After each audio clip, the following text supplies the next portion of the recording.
नमस्कार। कोरोना पश्चातको अर्थतन्त्र यथार्थ र चुनौती यो विशेष संवाद श्रृङ्खलामा हामी खाली अर्थतन्त्रको मात्रै कुरा गर्दैनौँ। हामी कोरोना पश्चातको अवस्था कस्तो रहनेछ, साँच्चै नै त्यति बेला मुलुकले आफ्ना तर्फबाट के प्रकारका तयारीहरू गर्नुपर्नेछ, शिक्षा क्षेत्र कस्तो रहनेछ, स्वास्थ्य क्षेत्र कस्तो रहनेछ, श्रमिक अवस्था कस्तो हुनेछ, पर्यटन सबभन्दा बढी नेपालको पछिल्लो दिनमा अपेक्षा गरिएको पूर्वाधारको क्षेत्रका रूपमा लिएको थियो, त्यसको अवस्था के हुनेछ, राष्ट्रिय गौरवका आयोजनाहरू कसरी जानेछन्, कति श्रमिकहरू विदेशबाट नेपाल आउनेछन् या अमेरिका अस्ट्रेलिया लगायतका मुलुकबाट पढेका जनशक्तिहरू नेपालमा फर्किएर आए भने उनीहरूबाट विकास र सम्भावनाका द्वार कसरी खोल्न सकिनेछ, इजरायल लगायतका मुलुकमा कृषि क्षेत्रमा काम गरेका श्रमिक साँच्चै नै फर्किएर आए भने ती श्रमिकहरूलाई नेपालको कृषिमा व्यावसायिक कृषिमा प्रयोग गरेर के साँच्चै नेपालको कृषिले कायापलट गर्न सक्छ, यी यावत विषयमा सोच्नुपर्ने बेला भएको छ। नीति निर्माताले, राष्ट्रिय योजना आयोगमा बस्नेले सोच्नुपर्ने बेला भएको छ, सरकार सञ्चालनमा बस्नेले सोच्ने बेला भएको छ, थिङ्क ट्याङ्क भनेर बस्नेहरूले सोच्नुपर्ने बेला भएको छ, सञ्चारकर्मी र विज्ञहरूले सोच्नुपर्ने बेला भएको छ। हामी यो अभियान चलाइरहेका छौँ। यति बेला कोरोना पश्चातको अर्थतन्त्र यथार्थ र चुनौतीका विषयमा कुराकानी गर्न आर्थिक पत्रकार हुनुहुन्छ, लामो समयदेखि यही विषयमा कलम चलाउँदै आउनु भएको छ, विश्लेषक हुनुहुन्छ गोकर्ण अवस्थी हामीसँग जोडिनु भएको छ। गोकर्णजी स्वागत छ। धन्यवाद। अघिल्लो पटक हामी खास गरी कोरोनासँग सम्बन्धित रहेर सङ्क्रमणको अवस्थासँग सम्बन्धित रहेर अलि बढी कुरा गरेका थियौँ।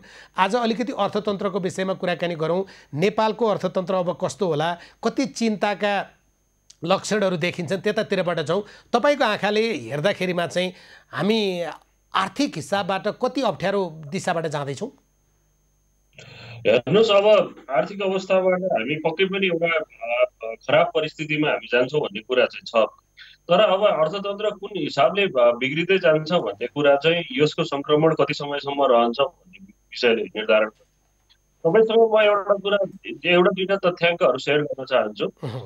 संसारमा आर्थिक तथ्याङ्कहरू प्रकाशित गर्नका लागि वैज्ञानिक रूपमा आर्थिक तथ्याङ्कहरू प्रकाशित गर्ने र क्रेडिबल तीनटा संस्थाहरूको म उदाहरण दिन्छु। एसियाली विकास ब्याङ्क, विश्व ब्याङ्क र अन्तर्राष्ट्रिय मुद्रा कोष। अप्रिल 3मा एसियाली विकास ब्याङ्कले नेपालको आर्थिक वृद्धि दर 5.3% हुने प्रक्षेपण गर्यो कोभिडकै बिचमा। त्यसपछि अप्रिल 12मा विश्व ब्याङ्कले नेपालको आर्थिक वृद्धि दर 1.5 देखि 2.8% हुने भन्यो र अप्रिल 15मा आएको अर्को आइएमएफको रिपोर्टले चाहिँ 2.5% भन्यो।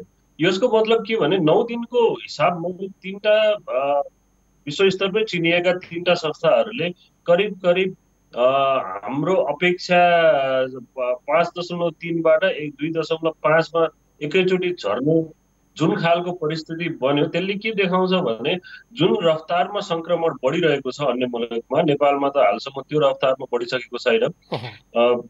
भगवानसँग प्रार्थना गरौँ कि त्योसम्म नबढोस्। तर अर्थतन्त्रमा चाहिँ यो देखिहाल्नुभयो 8.5 सरकारको लक्ष्य, 5.3 केही 2 हप्ता अगाडिको प्रक्षेपण, त्यसको 9 दिनपछि चाहिँ 1.8 देखि 2.5 सम्मको वृद्धि दर भन्नु चाहिँ के हो भने यो एकदमै रफ्तारले हरेक दिन इकोनोमीमा केही न केही धक्का पुगिरहेछ र अर्थतन्त्रमा केही न केही असर पुगिरहेछ भन्ने देखाउन पर्याप्त छ। त्यही भएर अर्थतन्त्रमा अब यो कति लामो समयसम्म यो घरबन्दीको अवस्था, लकडाउनको अवस्था रहन्छ, कतिको अवस्थासम्म हामी अर्थतन्त्रका विभिन्न अवयवहरू, विभिन्न सेक्टरहरू बन्द रहन्छन् भन्ने कुराले आगामी दिनहरू निर्धारण गर्छ। तर असर त व्यापक पर्न थालिसकेको छ। जस्तै तपाईँले 3वटा विश्वस्तरीय र विश्व अर्थतन्त्रका विषयमा आफ्ना तर्फबाट रिपोर्ट दिने संस्था, त्यो एसियाली विकास बैङ्क अर्थात् विश्व बैङ्क अर्थात् चाहिँ अन्तर्राष्ट्रिय मुद्रा कोषको कुरा गर्दै गर्दा नेपालको योजना आयोगले पनि आफ्ना तर्फबाट चाहिँ एक प्रकारको अनुमानित प्रक्षेपण गरेको छ। ऊ चाहिँ अहिले पनि धेरै तल झर्दैन। जुन एसियाली विकास बैङ्क, अन्तर्राष्ट्रिय मुद्रा कोषले जे भनेका छन् त्योभन्दा निकै नै माथि 5 देखि 5.5%मै रहन्छ भन्ने योजना आयोगका मानिसहरूको चाहिँ भनाइरह्यो। होइन, अब यस्तो छ योजना आयोग, होइन यस्तो हो। फेरि एउटा कुरा चाहिँ हामीले के बुझ्नुपर्छ भने हाम्रो तथ्याङ्कहरू चाहिँ विश्व ब्याङ्क, एसियाली विकास बैङ्क र अन्तर्राष्ट्रिय मुद्रा कोषले पनि नेपालकै लिने हो, नेपालकै विज्ञहरूसँग कुरा गर्ने हो, नेपालकै तथ्याङ्कहरूको विश्लेषण गर्ने हो। तर उहाँहरूको अलि बढी के हुन्छ भने यस्तै नेपाल जस्तो अर्थतन्त्र भएका अन्य मुलुकहरूमा चाहिँ कस्तो खालको असर परेको छ भन्ने एउटा हाइपोथेसिस उनीहरूले हेर्छन् र नेपालको जोखिमका क्षेत्रहरू अलिक बढी निहालेर हेर्छन्। तर सरकार जहिले पनि आफ्ना कामहरूलाई चाहिँ सबै राम्रा भनेर देखाउने प्रयास गर्छ। हालाकि यो चाहिँ सरकारले निम्त्याएको सङ्कट पनि होइन, सरकार यसमा धेरै डिफेन्सिभ हुनुपर्ने आवश्यक जस्तो मलाई लाग्दैन। तर हाम्रो सरकारको चरित्र नै के बन्यो भने यो पछिल्लो समय तपाईँले याद गर्नुभयो भने प्रधानमन्त्रीज्यूदेखि लिएर मन्त्रीज्यूहरू र स्थानीय स्तरमा वडा सदस्यसम्म चाहिँ के आएको छ भने उहाँहरूलाई कसैले आलोचना गर्यो, कसैले यो ठिक छैन है, यसलाई सुधार गर्नुपर्छ भन्यो भने उहाँले चाहिँ त्यसलाई एकदमै नकारात्मक रूपमा लिने जुन प्रचलन देखियो त्यसले प्रजातान्त्रिक व्यवस्थालाई मात्रै कमजोर पारेको छैन कि हाम्रा विकासका विकासका प्रयासहरूलाई पनि अप्ठ्यारोमा पारेको छ। त्यही भएर 5%भन्दा बढीको आर्थिक वृद्धि हुने सम्भावना पटक्कै देखिँदैन। तर के चाहिँ हो भने जस्तो भनौँ न, यो चालु आर्थिक वर्षको 7 महिनाको तथ्याङ्क जुन प्रकाशित गरेको छ, 8 महिनाको तथ्याङ्क योजना आयोगसँग पक्कै छ, त्यो हेर्दाखेरि चाहिँ धेरै बिग्रेको अवस्था होइन। त्यही भएर मेरो विचारमा चाहिँ यदि यो बन्दाबन्दीको अवस्था 15 दिनमा खुल्छ र 1 हप्तामा खुल्छ भने नेपालको आर्थिक वृद्धि 5 देखि 4%सम्म चाहिँ हुन्छ होइन। किनभने अन्तर्राष्ट्रियहरूको पनि अलिकति पेसिमिस्टिक छ, सरकारको अलिक बढी नै अप्टिमिस्टिक छ। त्यो कारणले गर्दाखेरि जुन हिसाबका आर्थिक गतिविधिहरू विगतमा भएर लकडाउन खुल्ने बित्तिकै जुन हिसाबको आर्थिक गतिविधिहरू हामी सृजना गर्छौँ, त्यसले गर्दाखेरि चाहिँ 3.5 देखि 4%को वृद्धि चाहिँ अबका 1 हप्तामा 15 दिनमा खुल्यो, 1 हप्तामा खुल्यो, 15 दिनमा खुल्यो भने हुन्छ। तर गोकर्णजी एउटा समस्या त छ नि गोकर्णजी, कुरा चाहिँ फेरि जस्तै मैले तपाईँलाई सोध्न खोजेको, मानौँ वैशाख 15 गतेबाट लकडाउन खुकुलो हुँदै गयो या जेठ 1 गतेबाट हामी चाहिँ कतै पनि लकडाउन लगाउन नपर्ने अवस्थामै पुग्यौँ भने पनि सबै क्रियाकलाप एउटा यथास्थितिमा आइपुग्न या सहज रूपमा सञ्चालन हुने ठाउँमा आइपुग्न त फेरि पनि केही समय त लाग्छ नि।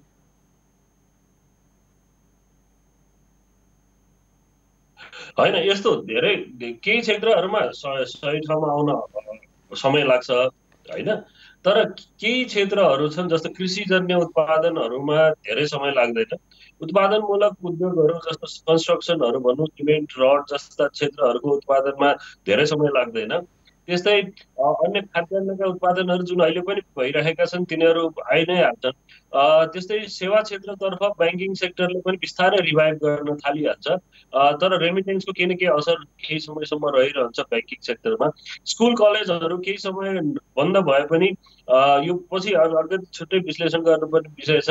केही समय बन्द भएपछि पनि तिनीहरूले एक्टिभिटीहरू गर्छन्, अस्पतालहरूको एक्टिभिटीहरू चल्छ, सरकारका गतिविधिहरू, सरकारका खर्चहरू बढ्न थाल्छन्, रेभिन्यू कलेक्सन हुन थाल्छ। त्यही भएर जुन खालको हामी निराश भएर एकदमै धेरै त्यसपछि पनि हामी रिभाइभ हुन सक्दैनौँ कि भन्ने कुरा जुन छ त्यो चाहिँ त्यति साह्रो हुँदैन। जस्तो अब पर्यटनको चाहिँ केही समय लाग्छ। पर्यटनको कहिलेसम्म लाग्छ त भन्दाखेरि 1 वर्ष, 2 वर्ष, 6 महिना, 5 महिना भन्ने कुरा यो कसैले भविष्यवाणी गर्न सक्दैन। यो पर्यटन चाहिँ त्यो बेलासम्म असर गरिरहन्छ जुन बेलासम्म यसको रोगको उपचार र यसको खोप निस्किँदैन, त्यो बेलासम्म पर्यटन गरिन्छ। र जुन दिन खोप निस्क्यो र यसको उपचार एभाइलेबल छ भन्ने कुरा समाचारहरू आउन थाल्छन्, त्यो बेला मान्छेहरू घुम्न थालिहाल्छन्। तपाईँले भनेको अहिलेको बेलामा चाहिँ सबभन्दा धेरै हामीलाई असर गर्न सक्ने चाहिँ विप्रेषण र पर्यटन हो। एक नम्बर पर्यटन हो र विप्रेषणमा पर्ने असरले बहुआयामिक असर पार्छ। त्यही भएर विप्रेषण बढी चिन्ताको विषय हो।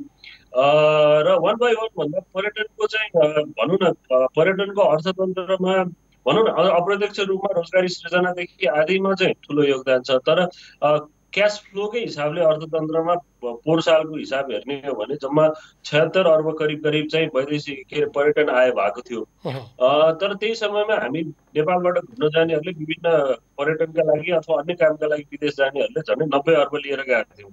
त्यही भएर अब यहाँबाट जाने बाहिरिने पनि त केही पैसा त रोकिन्छ होइन। त्यो हिसाबले पनि पर्यटनमा होइन। र पर्यटनको अर्को दूरगामी असर चाहिँ के हुन्छ भने जस्तो होटलहरू चाहिँ एकदमै एक्सप्यान्ड भएको थियो, एकदमै विस्तार भएका थिए। कारण के भने 2020को पर्यटन भ्रमण वर्षलाई लक्षित गरेर 2-3 वर्ष, 3-4 वर्ष यतादेखि नै मान्छेहरूले योजना बनाइरहेका थिए र झन्डै 10,000 कोठा थपिएका थिए पछिल्लो 2 वर्षमा। होटलमा असर गर्ने भयो, ट्रेकिङ ट्राभलमा असर गर्ने भयो, एभिएसन सेक्टरमा असर गर्ने भयो।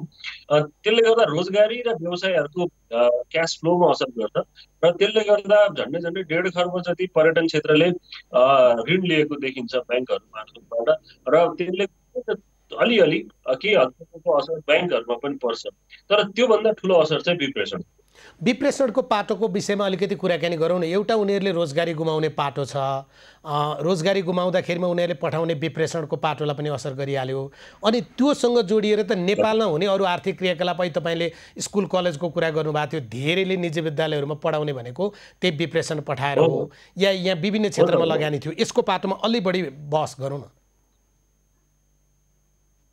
रेमिटेन्सको अहिलेको जोखिम भनेको जस्तो युनाइटेड अरब एमिरेट्सले चाहिँ युएले चाहिँ आफ्ना श्रमिकहरू फिर्ता लैजाउँ, फिर्ता नलाने हो भने तपाईँहरूसँगको हाम्रो सम्झौता नै अप्ठ्यारो खारेज गरिदिन्छौँ भन्ने खालको कुरा गरेको छ। साउदी अरेबियाले नेपाल बाहेक अरू मुलुकहरूलाई चाहिँ त्यो खालको कुरा भनिसकेको भन्ने समाचारहरू आइरहेको छ। कतारले केही समय अगाडि चाहिँ नेपालीहरूलाई फिर्ता पठाएको थियो लकडाउन सुरु हुनुभन्दा अगाडि नै। तर कतारको चाहिँ के छ भने मलाई अलिकति विश्वास के छ भने कतारले 2022मा विश्वकप आयोजना गर्न लागिरहेको र उसको अर्थतन्त्र धेरै चौपट नभइसकेको अहिलेको अवस्थामा चाहिँ उसले आफ्नो अन्तर्राष्ट्रिय छवि कायम गर्नका लागि अबका दिनमा चाहिँ श्रमिकहरूलाई तिमीहरू निस्केर जाऊ भन्दैन कि भन्ने एउटा आश छ होइन। किनभने कतारको रेजिलियन्स भन्छ नि, त्यो दरिलोपना चाहिँ बलियो रहेछ। किन उसलाई चाहिँ धेरै देशहरूले नाकाबन्दी लाउँदाखेरि पनि मजाले सर्भाइभ गरिरहेछ। त्यही भएर कतारले अबका दिनमा नेपालीहरू तिमीहरू जाऊ भनेर लखेड्न सक्ने सम्भावना कम छ। तर अरू देशहरूमा उनीहरूको देशलाई पनि समस्या परेको छ। अब यो अवस्थामा के छ भने हामीले अर्को एउटा कोणबाट पनि यसलाई विश्लेषण के गर्नुपर्छ भने जस्तो भनौँ न 1.5 लाख 2 लाख मान्छे चाहिँ युएईमा छन् भन्ने देखिन्छ। त्यस्तै 2 लाखभन्दा अलिक बढी साउदी अरबमा छन्। उहाँहरू सबैलाई हामीले ल्याउन सक्छौँ कि सक्दैनौँ? ल्याएर हामीले उपचार होइन, उहाँहरूलाई ल्याएर यो सुन्दा अलि तितो सुनिन्छ। विदेशमा बसिरहेका साथीहरूले सुन्नुभयो भने उहाँहरूलाई रिस पनि उठ्न सक्छ। तर यथार्थ के हो भने भनौँ न अहिले 10,000 मान्छे नै आउने हो भने हामीसँग प्लेन कतिवटा छन्, त्यो प्लेनलाई हामीले कति दिनसम्म चार्टर गरेर ल्याउनुपर्छ, त्यहाँबाट ल्याएपछि हामीले क्वारेन्टिनमा कसरी राख्न सक्छौँ आदि इत्यादि भन्ने समस्या छ। यसले गर्दा उहाँहरूको स्वास्थ्य जोखिम, उहाँहरूको स्वास्थ्य रोजगारीको जोखिम पनि त्यत्तिकै छ। त्यही भएर एउटा आशाको किरण सर म के सेयर गर्न चाहन्छु यहाँसँग भने जस्तो भारतमा हिजो शुक्रबारको प्रेस कन्फरेन्समा त्यहाँका संयुक्त सचिव लव अग्रवालले चाहिँ के भन्नुभयो भने भारतमा संक्रमणको दर अघिल्लो हप्ताको भन्दा 40%ले घटेको छ भन्नुभयो। र मध्यपूर्वमा पनि र भारतमा पनि करिब करिब यसको प्रसारको दर चाहिँ एक्सपान्सनको दर चाहिँ करिब करिब उस्तै छ। चीनको उदाहरणले चीनले त अब निर्मूलै जस्तो पारे युहानमा, अनि अरू स्पेन इरान जस्ता मुलुकहरूमा पनि बिस्तारै यसको संक्रमण घटिरहेको अवस्थामा मलाई आशावादी हुनुपर्छ। के भने हामी बढीमा 15 दिनदेखि 1 महिनाको बिचमा मध्यपूर्व पनि अब मध्यपूर्वको के छ भने धनी देशहरू उनीहरूले सुरक्षा संयन्त्र अपनाएका छन्। औषधिमूलक नभए पनि स्वास्थ्य अवस्था राम्रो छ। त्यही भएर उहाँहरूले चाहिँ 15 दिनदेखि 1 महिनाको बिचमा यसलाई धेरै हदसम्म नियन्त्रण गर्ने सम्भावना छ। त्यो अवस्थासम्मको लागि चाहिँ नेपाली रोजगार जसले काम गरे, जसलाई आवश्यक पर्दाखेरि उहाँहरूले काम लगाउनु भयो, तर अहिले आवश्यक छैन भने निकाल्न पाइँदैन। त्यो कारणले गर्दा सर्वप्रथम त नेपालको भनौँ न श्रम मन्त्रालयले र परराष्ट्र मन्त्रालयले यो एकदमै सेन्सिटिभ कुरा छ, यसलाई एकदमै गम्भीरतापूर्वक लिएर उहाँका नियोगहरूसँग हाम्रा नियोगहरूले परिचालन गर्नु पर्यो। अब त्यहाँनिर तपाईँलाई मैले अलि बढी स्पष्ट बनाउन अनुरोध गर्न खोजेको चाहिँ तपाईँको अपेक्षा आजको दिनमा जो प्रकारको तथ्याङ्क देखियो मध्यपूर्वी देशहरू या खाडी मुलुकहरूमा जसरी सङ्क्रमणको दर अलिक घटेर जाने अवस्था छ, या छिटो उनीहरूले चाहिँ यसबाट मुक्ति पाए भने हामीले धेरै बेरोजगारलाई फिर्ता ल्याउनु पर्दैन भन्ने तपाईँको अपेक्षा हो? मलाई त्यो लाग्छ। किनभने 15 दिनदेखि 1 महिनाको बिचमा हुन्छ भने चाहिँ नियोगहरू मार्फत उहाँहरूको सुरक्षा र स्वास्थ्यको राम्रो प्रबन्धको लागि हामीले तयारी गर्नुपर्छ। होइन। अरे अलिकति अब यस्तो के छ भने कोही साथीहरू चाहिँ मानसिक समस्यामा पर्नु भएको छ, कोही साथीहरू स्वास्थ्यको अवस्थामा एकदमै नाजुक छ, कोही साथीहरू कुनै पनि हालतमा बस्न नसक्ने अवस्था छ भने उहाँहरूलाई रेस्क्यु गर्नै पर्छ सरकारले। तर केही साथीहरूले के पनि बुझिदिनुपर्छ भने 15 दिनदेखि 1 महिनाको बिचमा यदि यो ठिक हुन्छ भने चाहिँ फेरि रोजगारी त अवसर त सिर्जना भइहाल्छ। किनभने यो सङ्कट सकिने बित्तिकै फेरि इकोनोमीमा मान्छेहरू एकदमै धेरै दौडधुप गरेर काम गर्न थालिहाल्छ, किनभने सबैको क्यास फ्लो घटिरहेको अवस्थामा र त्यसले डिमान्ड चाहिँ फेरि क्रिएट गरिहाल्छ।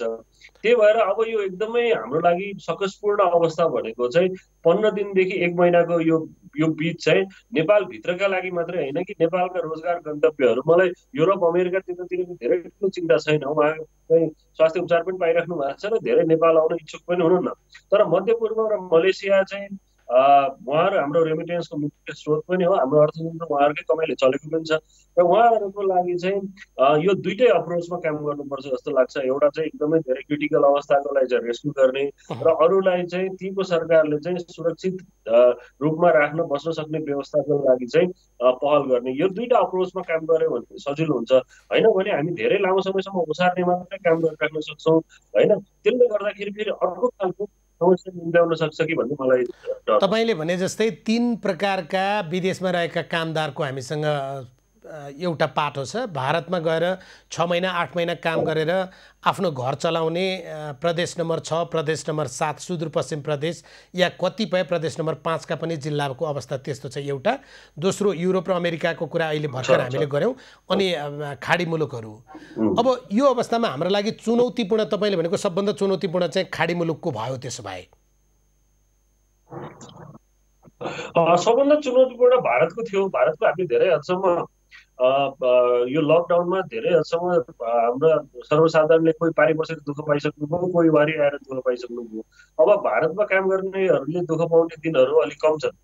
हालाकि उहाँहरूले पाएको दुःख कम थिएन, किनभने म त दार्चुलाको मान्छे, मेरो घरपारी पुलपारीको मैले सधैँ अपडेट पाइरहेको थिएँ कि धेरै मान्छेहरू अलपत्र परेका छन्। मलाई थाहा छ त्यो भारतको त्यो ठाउँ कस्तो छ र त्यहाँ कस्तो अवस्थामा बस्नुपर्छ, र एकजना त क्रिया भएको छ उहाँ। तर त्यो समस्या चाहिँ अब भारतसँग कम छ। र अर्को कुरा, भारतमा आफै पनि कोरोनाको सङ्क्रमणलाई उहिले धेरै हदसम्म नियन्त्रण गर्दै गर्दै गर्दै जान लागेको कारणले गर्दाखेरि भारतको लकडाउन नखोलिकन नेपालको खुल्ने सम्भावना पनि हुँदैन र भारतको धेरै कन्ट्रोल भइसकेको कारणले भारतको चिन्ता कम छ। अब चिन्ता बढी भनेको चाहिँ मध्यपूर्व हो, युरोप अमेरिकाको पनि। उहाँहरू पनि जति यसलाई सङ्कटलाई झेल्नुपर्ने थियो झेलिसक्नुभयो, त्यो अब कम हुँदै जान्छ। अब फेरि उहाँहरू श्रमिक तहको पनि हुनुहुन्न धेरै जसो त। उहाँहरू नेपालमा फर्केर आउँदा पनि यदि केही सङ्ख्यामा आउनुभयो भने पनि उहाँहरूको आर्थिक अवस्था अलि राम्रो होला, उहाँहरूले नयाँ आर्थिक सृजना पनि गर्नुहोला। तर खाडी मुलुकका त सम्पूर्ण रूपमा उहाँहरू कामै गर्न गएको हो नि। होइन, यस्तो खाडी मुलुकबाट आएकाहरूले पनि नेपालमा काम गर्न सक्ने वातावरण त हुन्छ, होइन। तर सबभन्दा ठुलो चुनौती अहिलेलाई भनेको चाहिँ सबभन्दा ठुलो चुनौती भनेको चाहिँ त्यहाँबाट कसरी रेस्क्यु गरेर ल्याउने र त्यसलाई चाहिँ उहाँहरूलाई चाहिँ कति समयसम्म कहाँ राख्ने भन्ने। किनभने हाम्रो सरकारले त कुनै पूर्वाधार त बनाएन नि। जनवरीदेखि अहिलेसम्म हुँदाखेरि बल्ल बल्ल अहिले आएर पनि उल्टो थर्काउने काम भइरहेछ, होइन। हामीले गरेका छौँ, तपाईँहरूले देखेनौँ भन्ने भइरहेछ। सबभन्दा चिन्ताको विषय चाहिँ त्यो हो राजेन्द्रजी अहिले। तर तपाईँले भने जस्तो ती मान्छेहरू गोकर्णजी रेस्क्यु गरेर ल्याएर उनीहरूलाई राख्ने कुरा तपाईँ हामीले गऱ्यौँ भने मानौँ, अब त्यो सङ्ख्यामा नजाउँ, 10 लाख मात्रै कामदार हामीले रेस्क्यु गर्नु पर्यो भने त उहाँलाई क्वारेन्टिनमा कहाँ राख्ने, अर्थात् तपाईँले भने जस्तो के जहाजबाट ल्याउने, हामी त सम्पूर्ण रूपमा चाहिँ राम भोले छौँ नि। हो, त्यो समस्या तत्कालका लागि त्यो समस्या छ। त्यसपछि रोजगारीको अवसर के हुन्छ भन्ने कुरा त धेरै जसो रोजगारीका अवसरहरू नेपालमा पनि सिर्जना गर्न सकिन्छ। जुन अहिले पहिला खेतीपाती नगरी बसेका थियौँ भने अब खेतीपाती गर्नुपर्ने होला। तर एउटा कुरो के हो भने विदेशको जस्तै स्यालेरी, विदेशको जस्तै सुविधा र विदेशको जस्तै सजिलो चाहिँ पैसा काम चाहिँ रोजेको जस्तो काम नपाइन सक्छ। तर कामै नपाइने भन्ने अवस्था चाहिँ हुँदैन, किनभने नेपालको इकोनोमी पनि एकदम दरिलो रेजिलियन्स नेपालीको इकोनोमीमा छ। किनभने भूकम्पपछि लगत्तै पनि त हामी मजाले रिभाइभ गर्न सक्यौँ। त्यसै गरी त्यत्रो ठुलो सशस्त्र द्वन्द्व भन्नुहोस् न तपाईँ, सम्झिनुहोस् 57-58 सालमा इकोनोमी नै हाम्रो 0.8% को सुरुमा त नेगेटिभ प्रक्षेपण गरेको थियो। त्यस्तो मुभमेन्ट रोकिएको पछि पनि हामी बिस्तारै बिस्तारै राजनीतिक कलह नभइदिएको भए हामी मजाले अझ रिभाइभ गर्न सक्थ्यौँ। त्यो समस्या चाहिँ होइन, तर तत्कालको समस्या चाहिँ त्यो देखिन्छ। तर तपाईँले भूकम्पको बेलाको या हामीले खास गरी 62-63को आन्दोलन पछाडि फेरि पनि आर्थिक क्रियाकलाप जसरी गरि त रहेका छौँ नि, सशस्त्र युद्ध सकिएपछि नि भन्दै गर्दाखेरिमा यति ठुलो सङ्ख्या नेपालमा आयो भने उनीहरूलाई रोजगारी दिनका लागि संरचनाका बारेमा त सोच्नु पर्यो नि हामीले। खालि कृषिमा मात्रै लगाएर हालिदिने त उनीहरूलाई होइन। यस्तो हो राजेन्द्रजी, हामी यस्तो हो अलिकति हामी भावुक पनि बन्छौँ। कुरो के हो भने रोजगारी कसैले दिने भन्ने एउटा कुरो हुन्छ, तर मानिसको जात यस्तो हो, मानिस यदि धेरै सङ्घर्षशील प्राणी हो कि उसले आफ्नो रोजगारीको अवसरहरू आफै सिर्जना पनि गर्छ होइन। जस्तो भनौँ न, तपाईँ हामी नै पनि पत्रकारिता गर्छौँ भनेर पुरै पढेर धेरै लागेर यही गर्छौँ भने रोजगारी सृजना गरेर गरेको त होइन नि त होइन। मान्छेले आफ्नो आफ्नो खुबी, आफ्नो क्षमता, आफ्नो अवसर, आफ्नो सराउन्डिङ हेर्दै हेर्दै जाँदाखेरि चाहिँ अवसरहरू सिर्जना गर्छ। र त्यसको लागि के हो भने कोही आफै उत्पादनमा लाग्न सक्छ, कोही अरूको उत्पादनमा सहयोगी बन्न सक्छ। जस्तो औद्योगिक करिडोरहरूसँग कुरा गर्दाखेरि औद्योगिक करिडोरमा धेरै जसो श्रमिक अभाव भएको उद्योगहरूले बताइरहेका छन्। कृषिमा श्रमिकहरूको अभाव छ, वर्षौँदेखिको त्यो छँदैछ। तर यो कुरा चाहिँ के होइन भने त्यो सबैलाई नेपालको संयन्त्रले रोजगारी दिन सक्छ भन्ने होइन। तर अवसरहरू कति उनीहरू आफैले सिर्जना गर्नुहुन्छ, कति संयन्त्रले सिर्जना गरिदिन्छ र कति राज्यले सिर्जना गरिदिनुपर्छ। त्यही भएर राज्यको नीति नियमहरू, राज्यका योजनाहरू चाहिँ अहिलेदेखि नै निकै नै महत्त्वपूर्ण रूपमा प्रयास थाल्नु पर्थ्यो, जुन चाहिँ भएको छैन। त्यो कारणले चिन्ता चाहिँ त्यो मात्रै हो। त्यसले चाहिँ के हुन्छ भने राज्यले नै सबैलाई रोजगारी दिन सक्ने चाहिँ हुँदैन, तर अवसरहरू सिर्जना गराइदिने काम चाहिँ राज्यको हो। त्यसमा चाहिँ जुन हिसाबले अहिले सरकारले पहल गर्नु पर्थ्यो त्यो पहल गरेको देखिँदैन।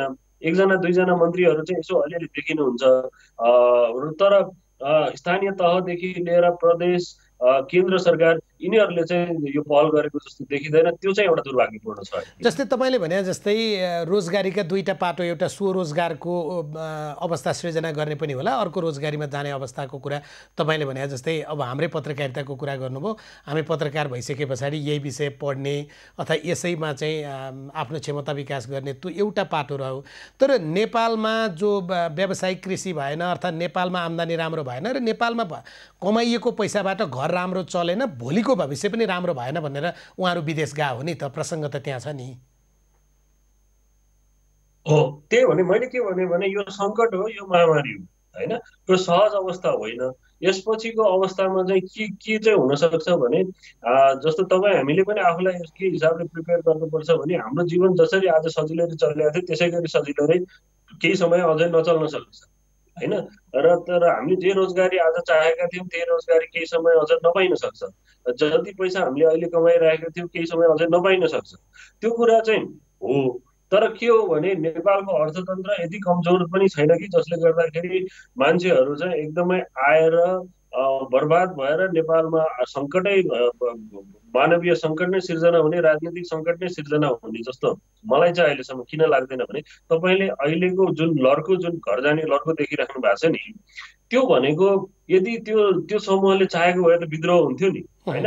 त्यो छैन। के भने उहाँहरू यति स्वावलम्बी आत्मविश्वासी हुनुहुन्छ कि उहाँ 700, 400, 500 किलोमिटरको यात्रा गरेर आफ्नो घरमा खेतीपाती गरेर भयो नि गुजारा चलाउँछ। उहाँहरूसँग त्यही एउटा चिज छ तपाईँले भने जस्तो गोकर्णजी, उहाँहरूमा घर पुग्यो काठमाडौँमा बस्दा या सहरमा बस्दा कोठामा खान सकिया हो, कम्ती पनि गाउँको घरमा पुग्यो भने त मलारासको छेउमा लगाएको साग पनि छ, मङ्सिरमा भित्र्याएको चामल पनि छ भनेरै गाउँ उहाँहरू हो। अनि मैले यति भनिरहँदाखेरि सरकारको अग्रगण्यतालाई मैले ढाकछोप गरेको होइन होइन। म राजेन्द्रजी एउटा कुरा चाहिँ यहाँ केही प्रश्न पार्न चाहन्छु भने हामी सबैभन्दा ठुलो महत्त्वपूर्ण कुरा राज्य सरकारको महत्त्वपूर्ण किन हुन्छ, म पनि सरकार भनिरहेको छु र सबैले सरकारलाई किन भन्छन् भन्ने म तीनटा कुरा चाहिँ यहाँ प्रश्न पार्न चाहन्छु। त्यो भनेको के हो भने सरकार भनौँ न, जस्तो वडा सदस्यदेखि प्रधानमन्त्रीज्यू, राष्ट्रपतिज्यूसम्मलाई चाहिँ हामीले भोट दिएर जिताएको हो होइन। उहाँहरू मन्त्री हुनुभयो, संसद हुनुभयो, जे हुनुभयो, त्यो के कारणले हुनुभयो भने जनताले भोट दिएर बनाएको। दोस्रो कुरा, उहाँहरूको जुन तलब सुविधा आदि इत्यादि लिइराख्नु भएको छ त्यो भनेको हामी जनताले तिरेको कर हो करबाट होइन। उहाँको सुख सुविधा सबै कुरा हाम्रो पैसाले चलिरहेछ।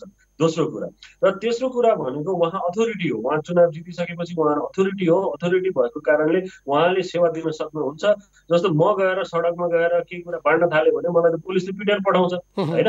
भन्नुको मतलब उहाँहरू अथोरिटी हो। यो 3 कारणले गर्दा उहाँहरू चाहिँ सबैभन्दा महत्त्वपूर्ण हो। सँगसँगै जो निजामती कर्मचारी, प्रहरी, सेना लगायतका अरू संयन्त्रहरू छन् उहाँहरूको पनि स्यालेरी हाम्रो खर्च भयो, हाम्रो हाम्रो आम्दानी करबाटै काटिएर आउने हो, हाम्रो आम्दानीबाट आउने। हाम्रो आम्दानी आएन भने उहाँहरूको नै आउँदैन। हाम्रो आम्दानी काटिएर उहाँहरूको आम्दानी बन्छ होइन। भनेको पछि उहाँहरूले हामीलाई थर्काउनु भएन, उहाँहरूले हामीसँग धर्क मान्नु भएन, उहाँहरूले हाम्रा समस्याहरू सुनिदिनु पर्यो। विशेष गरी ती मान्छेका समस्या सुनिदिनु पर्यो जो अहिले समस्यामा छन् होइन। भने यो 3टा कारणले उहाँहरू जवाबदेही हुनुपर्छ भन्ने र कसैले भन्दै गर्दा उहाँहरूले अहिले हामीलाई उल्टै आलोचना गर्यो भन्ने अथवा डेभिएट गर्यो भन्ने होइन। ओम्नी लगायतका प्रकरणहरू रच्ने होइन। डाक्टर शेरबहादुर पुनको अहिलेको केस आइरहेको छ। उहाँ जनचेतना बनाइराख्नु भएको थियो, काम गरिराख्नु भएको थियो। मानिसका के अवगुणहरू होला, सबै सर्वगुण सम्पन्न हुँदैन, उहाँलाई तानेर ल्याउने होइन आदि इत्यादि कुराहरू। जस्तो टोलका पसलहरू 2 घन्टा खोल्न दिएको छ, त्यो 2 घन्टाले त झन् जोखिम बढाएको छ नि त। त्यही 2 घन्टामा मान्छेहरूको भिड बढेको छ त्यहाँ। तर भाटबडी लगायतका सुपर स्टोरहरू चाहिँ दिनभरि खुल्छन्। त्यहाँ चाहिँ मान्छे यो त्यहाँनिर तपाईँले भनेको यो सब प्रश्नमा चाहिँ अलिकति सरकारले स्पष्ट गरिदिनु पर्ने। तपाईँ मार्फत मैले तपाईँ पनि मागै गर्ने हो, तपाईँ पनि आवाज उठाउने हो, हाम्रो काम झकझक्याउने हो होइन। भाटबडीसम्म कति मान्छेको पहुँच हुन्छ होइन। हामीलाई चाहिएको त सर्वसाधारणलाई त घरको छेउमा चाहिएको छ नि, तब नै मान्छेको लकडाउनमा बस्छ, स्वास्थ्य संवेदनशील हुन्छ। घरको छेउमा तपाईँले 6 बजीदेखि 8 बजीसम्म पसल खोल्नु भएको छ। 2 घन्टामा सोच त्यो फिजिकल डिस्टेन्स कसरी मेन्टेन हुन्छ मान्छेको, कसरी गर्न सक्छ होइन। यसको लागि के गर्न सकिन्छ भने दिनभरि खोलिदेऊ न पसल, मान्छेको मुभमेन्ट कम गरिदियो। दिनभरि खुल्यो भने मान्नुहोस् के हुन्छ भने अर्थतन्त्र होस् चाहे डेमोक्रेसी त्यही भएर चाहिएको। खुला अर्थतन्त्र भनेकै त्यही हो नि। जब तपाईँलाई आपूर्तिको आश्वासन हुन्छ भने मान्छेले दौडधुपै गर्दैन होइन। त्यहाँनिर अलिकति थप्छु गोकर्णजी, मैले तपाईँलाई रोकेर थपेको। तपाईँ बसेको घरको छेउमा या म बसेको घरको छेउको पसल त आफैमा हिजोको दिन भिड हुँदैन थियो। अब मानिसहरू धेरै मात्रामा तपाईँ गाउँ गएछन् भनेपछि त त्यहाँ तपाईँले यसरी सोसल डिस्टेन्सिङ गरेर गर्नु सही भन्यो भने दिनभरि खोलिदिँदा त त्यहाँ पो सहज हुन्छ त। सहज हुन्छ। अब यो जस्तो भाटबुडी मलाई भाटबुडीसँग कुनै नराम्रो दु छैन, किनभने उसले काम गरिरहेछ, रोजगारी सिर्जना गरिरहेछ र म जहिले पनि प्राइभेट सेक्टर बढ्नुपर्छ, फ्लोरिस हुनुपर्छ भन्ने नै पक्षको मान्छे हो। तर त्यो कस्टमा होइन कि जस्तो रोजगारदाताहरूले श्रमिकहरूलाई शोषण गर्नुपर्छ भनेर प्राइभेट सेक्टर फ्लोरिस हुनुपर्छ भन्ने कुरा पनि म मान्दिनँ। त्यो सँगसँगै भाटबुडीसम्म पुग्ने कसरी मान्छे होइन कि अब भिआइपी मान्छेहरू जसले पास लिन सक्छन् उनीहरूले किन्ने महँगो ठाउँ हो भन्ने सोचे हो भने त्यो अलग कुरा होइन। सुपर मार्केट मल या यो प्रकारको भाटबडी मात्रै नाम नलिऊ, फेरि तपाईँले भने जस्तै मेनवारजीलाई चित्त दुख्ला होइन। हाम्रो लेन पनि छैन, देन पनि छैन, पैसा तिरेरै सामान किनिया छ, अहिलेसम्म सित्तैमा लिनु परे पनि छैन, त्यो आशय पनि छैन। तर ती सुपर मलहरू जसरी खोल्नका लागि सरकारको चाहिँ अलि बढी ध्यान देखियो, त्यो चाहिँ उहाँहरू नै जानुपर्ने भावहरू जस्तो पो लाग्छ। खै यो चाहिँ अरू पनि सुपर मार्केटहरू खुलेका छन्, त्यो कुराहरूमा चाहिँ अलिकति बढी विचार गरिदिनु पर्यो। र मेरो भनाइ चाहिँ के हो भने यदि सुरक्षित रहेर उपभोगलाई सजिलो बनाउने हो भने टोलका पसलहरू, खाद्यान्नका पसलहरू भट्टीहरू नखोलौँ, रेस्टुरेन्टहरू नखोलौँ होइन। र बिस्तारै बिस्तारै अलिपछि रेस्टुरेन्टहरू पनि खोल्नुपर्ने भए खोल्न सकिहाल्ला, तर अहिलेलाई खोल्न जरुरी छैन। तर खाद्यान्नका पसलहरू होइन, पानीका पसलहरू, दुधका पसलहरू, यिनीहरूलाई चाहिँ 24 घन्टा दिनभरि खोलिदिउँ। उहाँहरू पसल चलाउने मान्छेहरूले जहिलेसम्म चलाउँछ। त्यसो हुँदा आर्थिक क्रियाकलाप पनि कम्तीमा पनि सप्लाई चेन, हामी जुन आपूर्तिको चेनको कुरा गर्छौँ, अर्थात् चाहिँ आर्थिक क्रियाकलाप पनि केही न केही रूपमा त चलायमान हुन्छ नि, चलायमान हुन्छन्। फेरि यस्तो हो कि अहिलेसम्म मान्छेले आफ्नो ज्यानभन्दा ठुलो कुरो केही हुँदैन कि मान्छेले बुझिसके नेपालमा कि यो रोग खतरनाक रहेछ, यसले मान्छे मर्छन्, त्यही भएर टाढा टाढा जानुहुन्न, मान्छेसँग सङ्गत गर्नुहुन्न। 1 हात 2-4 जना होला, तर तपाईँको अमेरिका जस्तो बन्दुक लिएर सडकमा हिँड्ने जमात चाहिँ नेपालमा छ जस्तो मलाई लाग्दैन होइन। हामीले धेरै सङ्कटहरू बयरिसकेको र त्यसको उदाहरणहरू हेर्दा भनेपछि मैले के भन्न खोज्दै थिएँ भने सरकारले संयन्त्रहरूलाई अहिलेदेखि प्लानिङ गर्नु पर्यो। मलाई चाहिँ 3टा चरणमा काम गर्नुपर्छ जस्तो लाग्छ। पहिलो कुरा चाहिँ सङ्क्रमण बढ्न नदिने कुरा नै महत्त्वपूर्ण कुरा हो। त्यसको लागि स्वास्थ्य कर्मीहरूको मनोबल बढाउनु पर्यो, स्वास्थ्य उपचारका केन्द्रहरू चुस्त दुरुस्त रूपमा राख्नु पर्यो र सङ्क्रमण बढ्न नदिनका लागि पहिचान परीक्षण र उपचारको संयन्त्रहरू बनाउनु पर्यो। यसमा घुसखोरी गर्न पाइएन, यसमा कमिसन खान पाइएन, यसमा ढिलासुस्ती गर्न पाइएन। किन म यो भन्दैछु यो किन गर्न पाइँदैन भने त्यो पैसा घुसखोरी कमिसन आदि इत्यादिमा जति पनि पैसा खर्च भइरहेछ त्यो सर्वसाधारणको पैसा हो, तपाईँको पैसा हो, मेरो पैसा हो। तपाईँ हाम्रो पैसामा खेलवाड गर्ने अधिकार कुनैलाई पनि छैन। कोही पनि कसैलाई पनि यस्तो खेलवाड गर्ने अधिकार छैन, यो गर्नु भएन। नम्बर 1। नम्बर 2 भनेको चाहिँ जो हिँड्दै बाहिर गइरहेका छन् उहाँहरूलाई सकेसम्म हिँड्न नदिने नै हो हैन। अलिकति हामी प्रश्न हुनुपर्छ कि हिँड्न दिनुपर्छ जानु, सकेसम्म हिँड्न नदिने नै हो। त्यसको लागि के गर्नुपर्छ भने काठमाडौँ लगायतका सहरी क्षेत्रका वडा अध्यक्षहरू, वडावालाहरू, नगरपालिकावालाहरूले घरबेटीको सिग्नेचर लिएर आइज भन्ने हो यस्तो बेलामा। त्यहाँनिर गोकर्णजी दुईवटा कुरा थप्छु है। हामी यतातिर गयौँ, व्यावहारिक पाटोमा पनि गएको छौँ, व्यावहारिक कुरा गर्नु पनि छ। हामी भोगेर आएका मान्छे पनि हो। तपाईँले है दार्चुलाको कुरा गर्नुभएको छ, दार्चुला भए मान्छेले दार्चुला देख्छ होइन, त्यही कारणले पनि महत्त्वपूर्ण छ। तपाईँले जहाँ तिमी छौ त्यहीँ बस्नुपर्छ, तिमीलाई त्यहीँ राखिन्छ, हामी दिन्छौँ। अर्थात् चाहिँ बाटोमा भेटेको मान्छेलाई त्यहीँ राख्ने भने पछाडि तपाईँले मोमो बनाउन ल्याएको चाहिँ जनावरलाई कोच्या जस्तो गरेर त कोच्न भएन नि सर, त्यहाँ पनि त छ नि त कुरा। अनि मान्छे भाग्छ, अनि मान्छे त्यहाँ जान चाहँदैन, अनि मान्छे लुकेर हिँड्छ। मैले बाटोको बाटोमै राख्नु पर्यो भनेको होइन कि जुन घरमा उहाँहरू पहिला बस्नु भएको थियो, यहाँ त कहीँ न कहीँ घरमा बस्नु भएको थियो होला होइन, त्यो घरमा बस्न सक्ने वातावरण त के अरे स्थानीय वडाले गरिदिनु पर्ने हो नि त होइन। त्यो घरबाट घरबेटीले निकाल्न नहुने वातावरण बनाइदिनु पर्थ्यो, घरबेटीहरूले पनि त्यसरी निकाल्नु पर्थ्यो। त्यसपछि उहाँहरूले खाद्यान्न लगायतका कुराहरू पाउनु भएको छैन भने त्यसको ग्यारेन्टी गरिदिनु पर्थ्यो होइन। तर अब यस्तै मुभमेन्ट भइसक्यो भनेपछि त अब जहाँ पाए त्यही राख्ने त कुरो भएन, त्यसलाई चाहिँ पुर्याउनु पर्यो। तर पुर्याउँदाखेरिको जुन हिसाबले एउटै गाडीमा जुन नर्मल अवस्थाको जस्तो कोचाकोच गरेर लगिरहेछ भने त स्वास्थ्य जोखिम पनि त बढ्यो नि त होइन। तर तपाईँले श्रीमान गोकर्णजी, तपाईँले श्रीमान विद्यासुन्दर साक्यको कुरा सुन्नु भएन, उहाँको सम्बोधन सुन्नु भएन। हाम्रा मतदातालाई हो हामीले गर्ने, हाम्रा मतदाता भनेको उहाँलाई मत दिने या राजाराम जोशीलाई दिने दुबेला भन्नुभयो होला। तर चाहिँ उहाँहरूलाई पनि त एउटा कोड अफ कन्डक्ट बनाएर पठाइदिएको छ, अरूलाई उहाँहरूले दिनुहुन्न। अनि यस्तो बेलामा त मान्छे त घर त छोड्छ त, घरबेटीले भाडा माग्छ, अनि चाहिँ घ्याम्पोमा चामल छैन।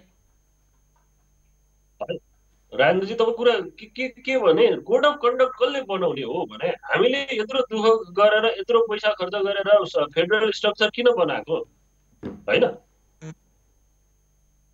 फेडरल स्ट्रक्चरमा त होइन, फेडरल स्ट्रक्चरमा त तपाईँको त्यहाँ सबै कार्यपालिका छ, नगरपालिका छ, व्यवस्थापिका छ, ती कानुन बनाउन सक्नुहुन्छ, ती उनीहरूले त्यसको निराकरण खोज्न सक्नुहुन्छ भनेपछि उहाँहरूले गर्नु परेन त्यो काम।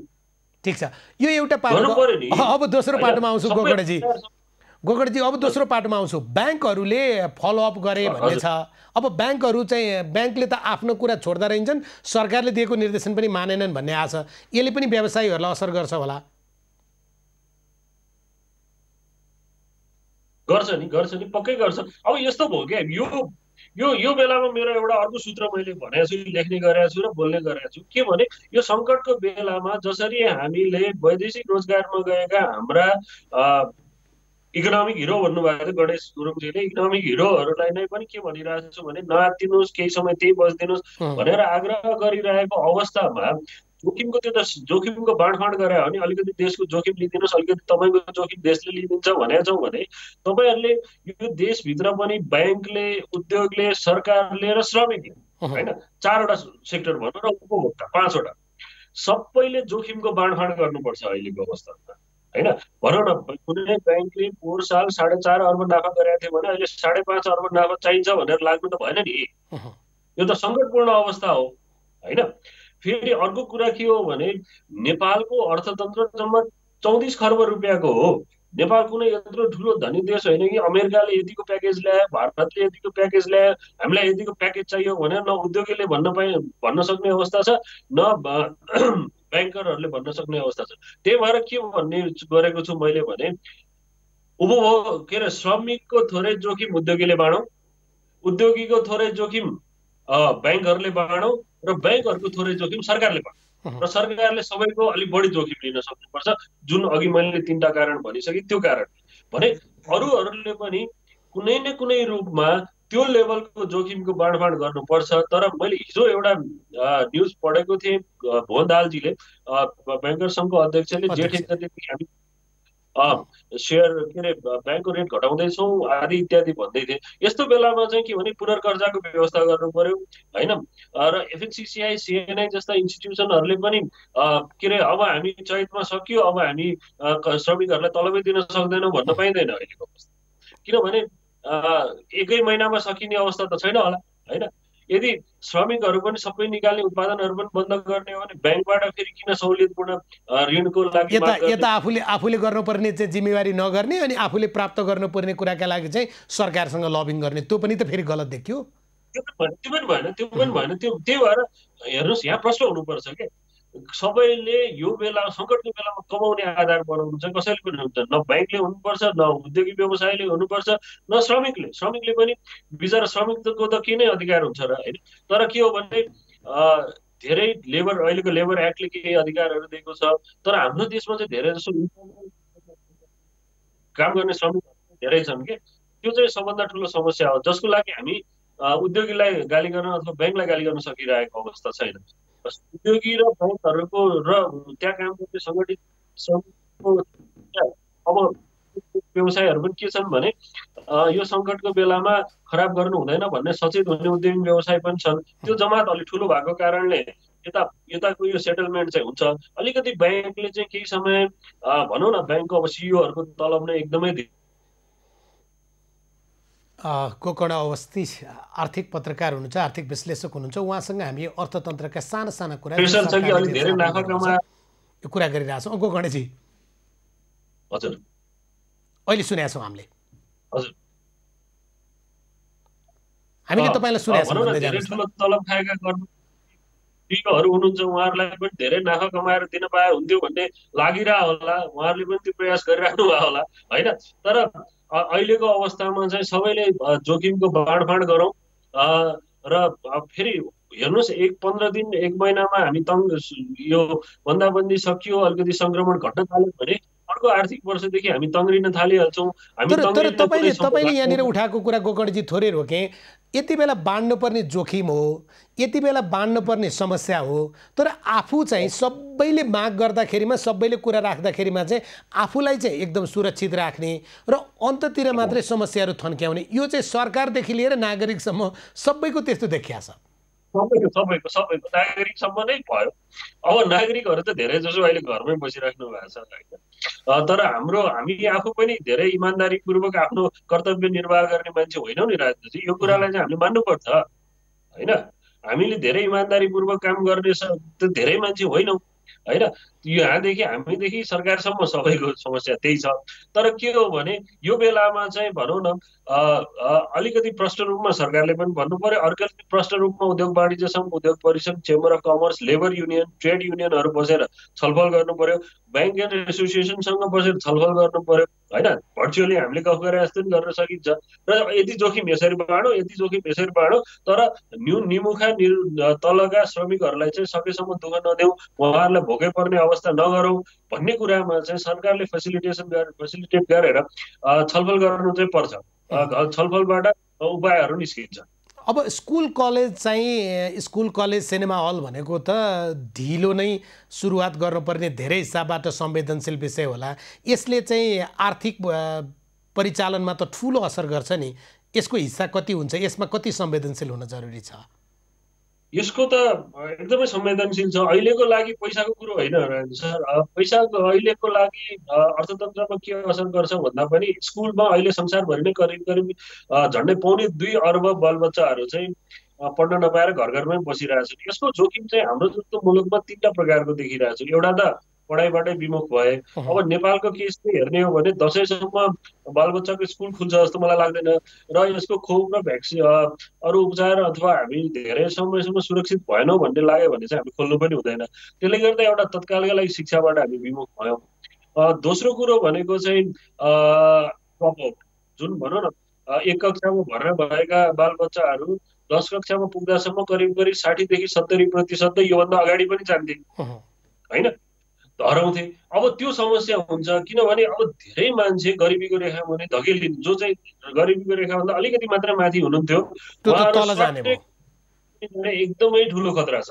जस्तो भूकम्पपछि पनि झन्डै 7 लाख मान्छेहरू एकैचोटि सट्टै गरिबीमा झरेका थिए भनौँ न। भनेपछि यो त्योभन्दा ठुलो क्राइसिस हुन सक्ने सम्भावना छ। उहाँहरूले आफ्नो बालबच्चालाई निकाल्ने अथवा रोजगारीका लागि अन्त जाने अथवा खेतबारीमै लाग्ने, यो खालको अर्को ठुलो समस्या छ। र अर्को एउटा सानो सानो तर पोषणसँग जोडिएको तेस्रो समस्या मैले देखेको चाहिँ पोषणसँग जोडिएको के भने दिवा खाना जुन हामीले स्कुलमा दिइराखेका थियौँ त्यसबाट पनि विमुख हुनुपर्ने अवस्था, त्यसले न्युट्रिसनको अवस्था एउटा छ। र त्यो सँगसँगै अहिले अब केही अलिक महँगा स्कुलहरूले त अनलाइन सेवा सुरु गरेर खोजिरहेछन्, तर सरकारी विद्यालयमा पढ्ने विद्यार्थीहरूको लागि के गर्ने भन्ने पनि सोच्नुपर्ने बेला भएको छ। अब उहाँहरूसँग न इन्टरनेटको एक्सेस छ, न फोनको एक्सेस हुनसक्छ। त्यस्तो अवस्थामा हामी के गर्ने भन्ने सोच्नुपर्छ।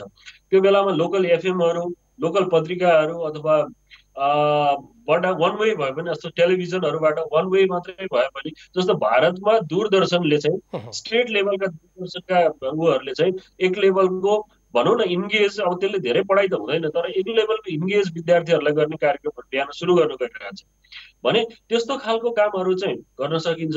तर दूरगामी यसको असर चाहिँ अलिक पछि गएर इकोनोमिक एक्टिभिटीमा पनि पर्ने छ। हस् गोगोडेजी, धेरै धेरै धन्यवाद। धन्यवाद समय। गोकर्ण अवस्थी आर्थिक पत्रकार हुनुहुन्छ, आर्थिक विश्लेषक हुनुहुन्छ। उहाँसँग खास गरी हामीले अर्थतन्त्रका केही महत्त्वपूर्ण तर मसिना पाटाका विषयमा कुराकानी गऱ्यौँ। आज हामीले सोच्दै नसोचेका धेरै विषयहरू छन्, आज हामीलाई थाहै नभएका धेरै विषय छन्। किनभने तपाईँ घरमा बस्नु भएको छ, तपाईँको ब्याङ्कको पैसा घटेको छैन, या तपाईँको घरको भान्सामा रहेको या तपाईँले स्टोरमा राखेको या गोडाउनमा राखेको तपाईँको खाद्य सामग्री त्यति धेरै घटेको छैन। तपाईँलाई लाग्छ लकडाउन भनेको वैशाखको 15 गतेसम्म हो, त्यो लकडाउन धेरै गए जेठको 1 गतेसम्म जाला। भारत लगायतका मुलुकमा जसरी सङ्क्रमितको सङ्ख्या अनुपातिक रूपमा घटेको छ, त्यस कारणले गर्दा पनि अब लकडाउन धेरै समय नजाला। म मेरो नियमित क्रियाकलापमा फर्कनेछु। तपाईँले आफ्नो ठाउँबाट सोच्ने कुरा, तपाईँ एउटा आम नागरिक हिसाबबाट, एउटा व्यक्तिका हिसाबबाट सोच्ने कुरा सहज हो। तपाईले सोचेको कुरा स्वाभाविक पनि हो, तपाईले सोचेको कुरा गलत पनि होइन।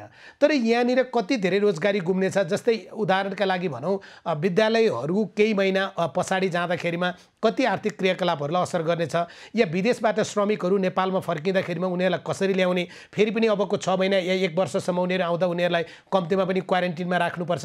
हाम्रो अहिले जहाज प्रणाली सम्पूर्ण रूपमा ध्वस्त भएको अवस्था छ र भएको जहाज प्रणाली पनि हामीले रोकेर राख्नु परेको छ। यी सबै अवस्थामा कसरी विषयहरूलाई व्यवस्थित गरेर जाने र अर्थतन्त्रलाई जसरी हामीले पीडीएनए रिपोर्ट निकालेर 2072 सालको भूकम्प पछाडि फेरि पनि तङ्ग्रिने दिशाबाट पुनर्निर्माण गर्ने दिशाबाट हामी गएका थियौँ। त्यति बेला दाता र शुभेच्छुकहरूबाट जुन प्रकारको रकम हामीलाई झन्डै 8 खर्ब रुपियाँ त्यति बेला हामीलाई चाहिएको थियो, तर त्यो प्रकारको धेरै रकम दाताहरूबाट प्राप्त भएको थियो। तर अहिले दाताहरूबाट प्राप्त हुने त्यस्तो ठुलो अवस्था छैन। हामीले अन्तर्राष्ट्रिय मुद्रा कोष लगायतबाट प्राप्त गर्ने सङ्क्रमणकालीन ऋण अनुदान बाहेक अरू रकम प्राप्त गर्न सक्ने अवस्था रहने छैन। किनभने विश्वका हरेक मुलुक अहिले विभिन्न हिसाबबाट सङ्क्रमणसँग मात्रै लडिरहेका छन्। उनीहरूको अर्थतन्त्र कसरी दरिलो बनाउने, कसरी उठ्ने, कसरी फेरि त्यसलाई तङ्ग्र्याउने भन्ने कुरामा उनीहरू लागिरहेको समयमा साँच्चै नै अब हामीले कसरी मुलुकको अर्थतन्त्रलाई जोगाउँछौँ। पर्यटन क्षेत्र जहाँ ठुलो लगानी भएको थियो, पर्यटन वर्ष 2020 भनेका कारणले पनि धेरै मात्रामा होटलहरू बनेका थिए, तिनीहरूको अवस्था के हुनेछ, ब्याङ्क वित्तीय संस्थाहरूको अवस्था के हुनेछ, साना व्यवसायहरूको अवस्था के हुनेछ, स्कुल कलेज शैक्षिक संस्थामा गरिएको लगानी के हुनेछ, अनि ठुलो सङ्ख्यामा विद्यार्थीहरू विद्यालयमा जाने, जस्तै 30 लाख 35 लाख विद्यार्थी चाहिँ एक कक्षामा भर्ना हुन्छ, तर ऊ एससी परीक्षा दिँदाखेरिमा 4,88,000 विद्यार्थी 4,78,000 विद्यार्थीले एससी परीक्षा दिन्छ। त्यति ठुलो ड्रप आउट भइरहेको थियो। अब के हुन्छ? यस्ता धेरै विषयमा हामीले अबका दिनमा छलफल गर्नु छ। खास गरी कोरोना पछाडिको अवस्थालाई कसरी यथावस्थामा अगाडि बढाउने, अझै ऊर्जाशील रूपबाट अगाडि बढाउने, यो विषयमा छलफल जरुरी छ। हामीले आरम्भ पनि गरेका छौँ र यो श्रृङ्खला आजका लागि सकिन्छ। खबरभित्रको खबरका लागि हेर्दै रहनुहोला एबी न्युज खबर। नमस्कार।